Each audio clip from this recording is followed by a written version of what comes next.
Hello everyone and welcome to my review for Jujutsu Kaisen chapter 146. Before I get into this week's review, I of course have to mention my subscriber goal for 2021, hitting 5,000 by the end of the year. So if you're already a fan of my videos and you're not subscribed, you might as well tell me to reach that milestone. The other thing is my Patreon, if you want to help support me and the channel directly and get access to some solo leveling and omniscient reader reviews, you can always become a patron as well. There's a link to my Patreon down in the description. With that out of the way, let's get on with the review. You thought the Expo Dump was over last chapter, but no.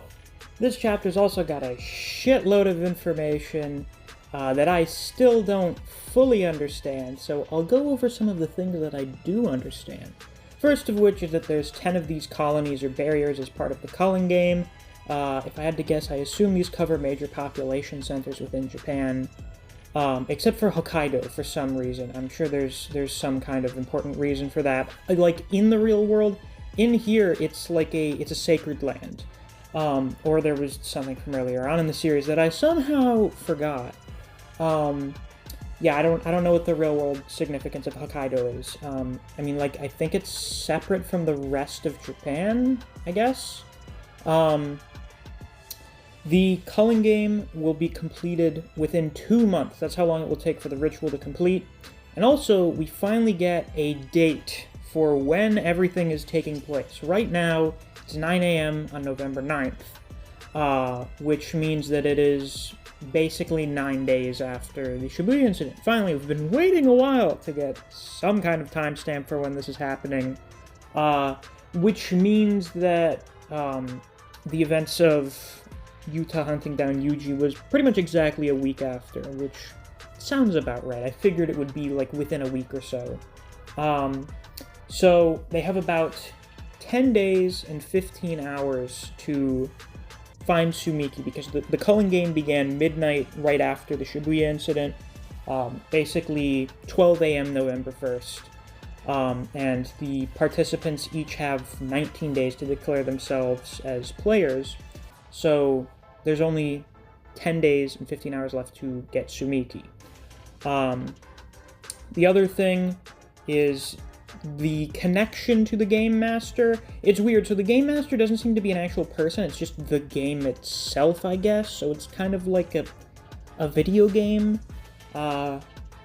if that makes sense. And there's a Shikigami called Kogane, which seems to be, at least based on this little description and the name, it's just like a little bug thing that presumably follows you around to make sure you're following the rules and, you know, identifies you as a player and stuff like that. Even Yuji here is, like, kind of having a hard time keeping up with everything and understanding why there's a game master who's not actually a game master. I have no idea if this is due to the different translations between a Board of Migration and culling game, because the culling game is, like, the official translation, but the, like, direct translation, what it's actually based on, is something called the Board of Migration, where animals kind of get swept into new environments by weather events, and they either go extinct or they adapt to the new environment. So that's basically what this is based off of. But most people have no fucking idea what that is, so it makes sense that this would change it to the culling game, and that seems to be what the speed scan guys have changed it to. So let's get into what everyone's going to be doing. So Yuki and Chozo are going to be staying here to guard Tengen. It's unfortunate that we won't be getting to see Yuki do anything for a while, but we're going to be seeing her do something eventually. At this point, I feel like it's inevitable that Kenjaku is going to show up here, and we're going to have Yuki and Chozo fight him. For Yuki, that may go well, since she's a special grade sorcerer. Special grade sorcerers are broken, so her and Kenjaku are presumably around the same level right now. But for Chozo, I'm getting some bad vibes. I don't think that fight's gonna end very well for Chozo. Like, the way him and Yuji are talking to each other, with Yuji thanking him for helping him, you know, Chozo says, "Don't die, Yuji." But, like, Chozo, I'm more worried about you. He even cries when Yuji leaves. So, like, Gege, please. Don't kill this guy. You've made me care too much about him now. Like, I wouldn't have given much of a shit a while ago. Like, back during the Shibuya incident, like, I thought he was cool. But, like, if Yuji killed him or something, I'd be like, alright, we killed another villain. But now it's like, please, spare the man. I'm begging you. So Yuki and Chozo are staying. Maki is going to get the Zen clan's cursed tools. So this pretty much makes the most sense for her. Apparently, she isn't affected by the rules of the culling game, like she doesn't need to... She won't receive a curse technique from entering, because she's already a sorcerer. I'm not sure exactly what the standard for that is. Presumably, maybe it has something to do with Heavenly Restriction. Maybe that's what it recognizes.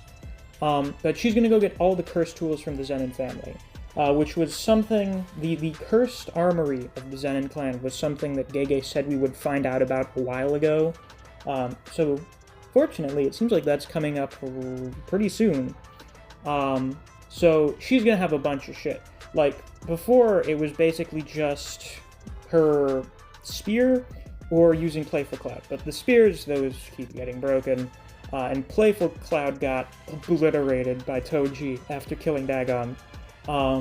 So we're gonna be seeing Maki with like a whole fucking armory of cursed tools on her. It's gonna be great. Like, she's gonna have like a dozen different weapons at the same time, I'm hoping. So that should be pretty cool. We'll get to see a bunch of different fighting styles with all the different weapons. We're reminded that Megumi is now the head of the Zenin clan, which was not something that he didn't have to show up for like a ceremony. It was just part of the agreement. Naoya was never head of the Zenin clan because Megumi's alive, so he just became head of the clan when Naobito died. Now, here's the most interesting thing about Maki's part of this chapter, is that she wanted to know about the workshop of Kumiya Juzo, or Kumaya Juzo. Tengen mentions this to her, and she says, "Thank you." So, for those of you who don't remember, I can't really blame you. Kumiya Juzo was the bald dude with the obsession with turning Gojo into a coat rack back during the Goodwill event. I don't think he's even been mentioned since then. One of the biggest side characters in the whole series. But he does seem to have something with, like, cursed workshopping, I guess, with, like, turning people into cursed objects, basically, like the hand sword that he gave Haruta. So I assume something like that would be of great use to Maki as well. So basically, she's getting all of the shit, all of the cursed tools, so that she can be as useful as possible in the battles to come. Because while Maki is pretty badass, when it comes to fighting, like, high-level enemies, I'm sorry, but there's, like, not much she can do. I feel like the same generally goes for Yuji, but Yuji's got cursed energy, so he's kind of better off. So, big Maki buff incoming. Now, Yuta, originally they're debating whether or not Yuta should go with Yuji, because there's the risk of Sukuna, taking over his body, and Yuta's the one, basically the only person here who could even stand a chance of killing Sukuna right now. Or going off on his own and doing stuff. So, when it comes to keeping Megumi safe from Sukuna, the best idea is obviously to keep Yuta with Yuji. But when it comes to, effectively spreading out combat power, it makes the most sense to have Yuta go. And ultimately, Megumi decides, whatever. Don't worry about it right now. If I die, just kill Yuji after that. What Yuji says, it's like what we're trying to avoid right now. But the main thing that Yuta is going to be doing coming up is going to find Hikari Kinji, the ever-not-present third year that we've heard mentioned, like, what is this now, the third time in 146 chapters? The dude is, like, non-existent at this point. I would forgive you if you'd somehow forgotten about him. We know that he is someone that Gojo, spoke of in the same breath as Yuta, saying that he could be better than Gojo one day. So, that says quite a bit about what Gojo thinks of Hikari's power. And if Gojo thinks that you're pretty good, then you must be pretty good. And even then here, Yuta says that when he's on a roll, when Hikari is on a roll, he's stronger than him. Think about that for a second. Yuta is one of the strongest characters in the series. He's got Rika, and even without Rika, his unconditional curse technique copying is stupidly broken. So what the fuck does Hikari have going on where when he's on a roll, he's better than Yuta? well. It seems like Hikari has some kind of thing with gambling. I'm pretty sure they mention it in the fan book. I think someone commented that his name, or someone in the Discord mentioned his name has to do with gold or wealth. And that his ability may offend some or something. I don't know. I've been joking about him having like the pachinko machine power or something, but I feel like it's most likely that Hikari's ability has something to do with gambling. Some kind of high-risk, high-reward ability, where he stakes a lot. He does like some kind of contract binding vow, or it's just the way his power works, where he puts himself at a great deal of risk, and in return, he gets a shitload of power out of it. So if the guy is like betting everything on an attack, and, you know, rolls well, he's got good cards, he is fucking unstoppable. He will destroy whatever's in his path. Assuming it's explicitly like a gambling thing. Maybe it's just dice rolling. Maybe if he gets good rolls a nat 20, the guy is he's just gonna fucking kill you, basically. Or he's just building up a combo or something. I don't know, but I feel like most people think the gambling thing is most likely.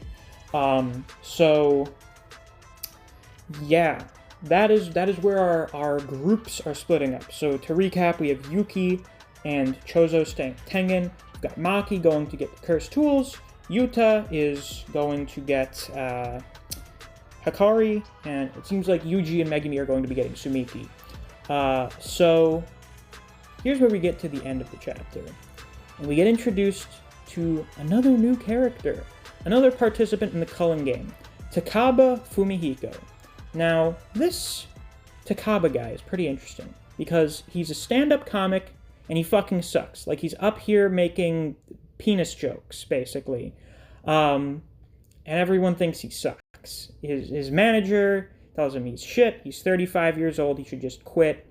There aren't late bloomers. Like, you don't become funny. Either you were funny and no one noticed you, or you take off as soon as you start. So it's a dead end. But this guy, Ken, who is apparently based off the person who interviewed Gege for the interview where they dressed up as Mekamaru. He tells him that he kind of likes his material, and it's not that he's unfunny, it's that, you know, some people are popular even if they're not funny. You either are always funny, or people just don't understand that you're funny. So when he says, which are you? You say it's 50-50, but it's actually about 7-3. So, and I think it's him saying it. I think Takaba's the one saying, you say it's 50-50, but it's actually about 7-3. You know, the ratio of what kind of people it is.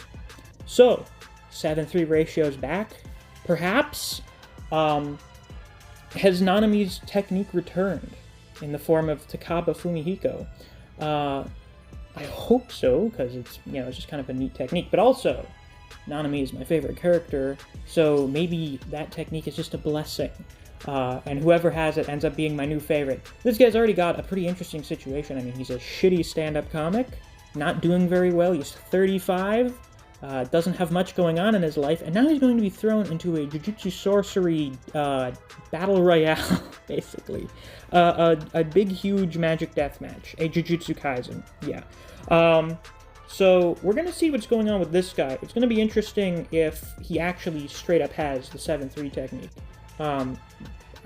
Because I feel like that may have some kind of implications about how these people got these techniques or something. But yeah, I'm wondering what's going to go on with this guy. If he's going to have like a Joker thing going on. Or if he's just straight up going to be the next Nanami. But I'm looking forward to it. I have high hopes for this fella right here. Also, it is of note, as I mentioned in last week's review, because we saw Maki's eyes. We saw both of them last chapter. And I was like, what's going on with that? Did she take the bandages off screen? And in his author comment, Gege said, oh, I was accidentally drawing her right eye. Shit. So that's something that's probably going to be fixed in the volume release. That's just a funny detail.